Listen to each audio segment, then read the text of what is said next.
tell you something. We are in your face, and we're not going anywhere. Let me explain something to you, jerk.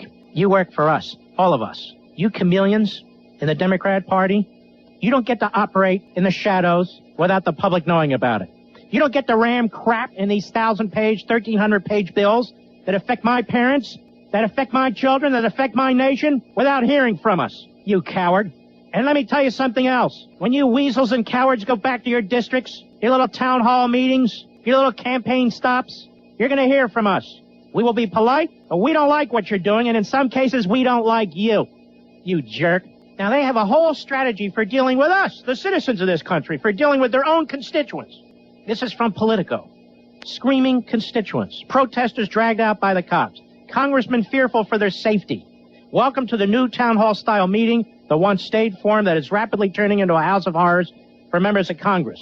On the eve of the August recess, members are reporting meetings that have gone terribly awry, marked by angry sign-carrying mobs and disruptive behavior. Oh, I see. So when the left is carrying signs, attacking the Jews, attacking Bush, attacking the war, they're to be respected. As a matter of fact, their First Amendment rights are to be lauded. When people who reject what's going on in Washington now attend town hall meetings, including men and women who serve in the military, and dare to speak up and dare to question this member, then there's something wrong with our country.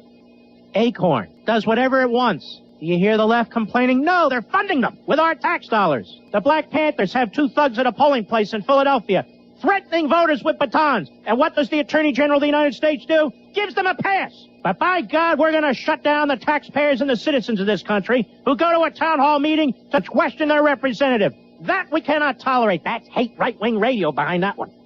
Citizens who've never been active before are active now. You, the Patrick Henrys of this country, you are becoming active. And the political elite are scared and they don't like it. And so they call you names.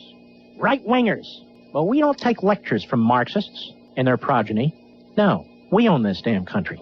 And it's about time they figured that out. And we'll keep reminding them. We own this country, you jackass. You're there in Congress because somebody had the bad judgment to put you there. But you don't get to organize against us. You don't get to strategize against us. You go to a town hall meeting, we're not going to kiss your ass. We're going to ask you questions. And you damn well better start answering them. Before you destroy our healthcare system, before you destroy our energy system, before you destroy our currency and the full faith and credit of this country, you damn right you're going to answer to us. We're sick and tired of you spitting on our Constitution.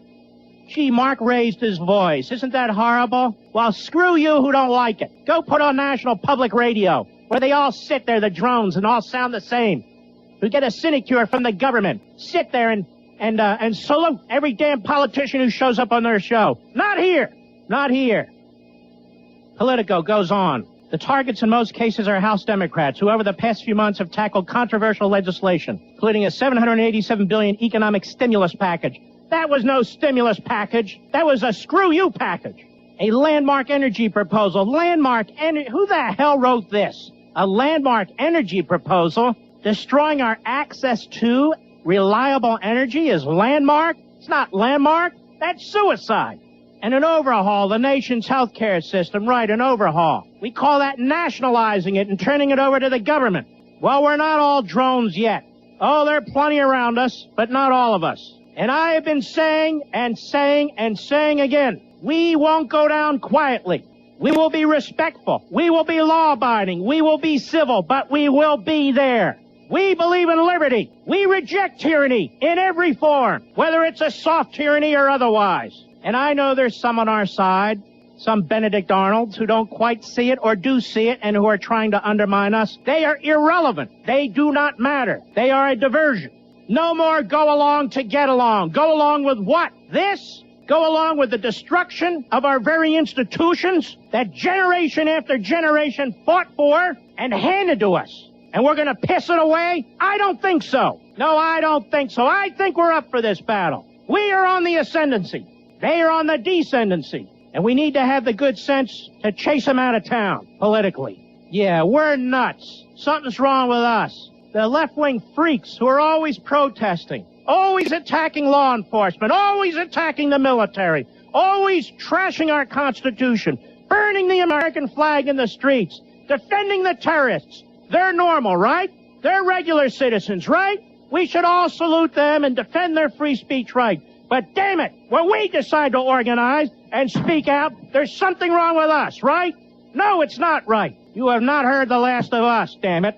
Chris Van Jerk, you have not heard the last of us. In fact, sir, you have unleashed a force in this nation you don't quite grasp yet. None of you leftists grasp what you're doing. You have unleashed a force, you have awakened the silent majority. And we will be silent no more. No more. The new people we're supposed to hate are the people who work at the insurance companies. They're the new people we're supposed to hate. Supposed to hate the people at the oil companies when they snap their fingers and tell us to hate them. We're supposed to hate the people who work at the automobile companies when they snap their fingers and tell us to hate them. The tobacco companies, the coal companies, everybody we're supposed to hate, except these GD politicians who've stuck us in this position. Boy, I'm glad I'm not on satellite, or it'd be going even worse than this, I can guarantee it. So now we gotta hate the insurance companies. Pelosi wants you to hate them. So all you drones go out there and hate them. And then tomorrow, you're hating the talk radio hosts. When you're done with the talk radio hosts, it's back at the oil companies. When you're done hating them, then you need to hate somebody else. You need to hate whoever they want to smear and crush. And we have to love the government, because we all know the government's looking out for us. Every one of these genius politicians, they're angels. Just because so many of them cheat on their wives, just because so many of them cheat on their taxes, just because so many of them give promises and then lie repeatedly about what they're saying, why wouldn't you trust them? Just because so many of them were slip-and-fall lawyers or support slip-and-fall lawyers, yes, they're the greatest we have to offer in this nation. Who the hell is Chris Van Idiot? Anybody know? Of course you don't know. He's a hack who came out of the Maryland Democrat Party. He was a state hack. Now he's a federal hack. And he has one goal and one goal in mind. More nut jobs in the House of Representatives to steal more of your liberty and more of your private property. What a creep. I'm sick of these people telling us what to do. I'm sick of them telling us that this country's so awful. I'm sick of them putting down our institutions and our traditions. I am sick of them ignoring my Constitution. Who the hell do they think they are, damn it? They work for us, and they work for nobody else, or we throw their asses out of office. And I am serious about this. Now, I can sit here and be Mr. Cerebral with the rest of them and just sit here and, pink lint out of my belly button like these other fools do. I refuse. Enough with the talk. It's time to organize. It's time to have some heart, some passion. It's time to explain to your family members if they don't quite get it, and your neighbor if they don't quite get it. And if you're in a local Republican club or something else, and explain to them that the times are dire. The times are dire. These are perilous times. And it's time for people who have a heart and a soul to act through the political process, to back the right people, to run for office, to contribute to the right people, and to tell those people who hold office now, that's a public trust.